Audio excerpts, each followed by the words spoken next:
Hi friends, good morning. আজকে আমাদের গাছের আমের চাটনি হবে,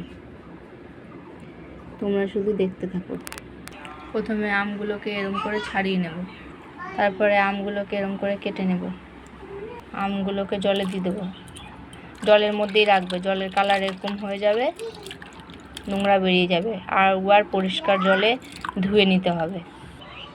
দেখো, আমি আমগুলো কেটে থালার মধ্যে ধুয়ে রেখে দিয়েছি। এবার আমি ফোড়নে সর্ষে, লঙ্কা, লবণ আর হলুদ দিয়ে দেবো। আমি ফোড়ন দিয়ে দিয়েছি, এবার আম দিয়ে দেবো। এবার হলুদ লবণ দিয়ে দেবো। এবার নাড়াচাড়া করে দেবো, নাড়াচাড়া করে দিচ্ছি। এবার জল দিয়ে দেবো। আমের চাটনিটা ফুটে এসছে, এবার চিনি দিয়ে দেবো।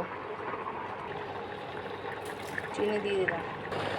দেখো বন্ধুরা, এরকম করে ফুটবে আমাদের চাটনি। এবার হয়ে গেছে, এবার আমরা নামাবো। নামিয়ে দিলাম।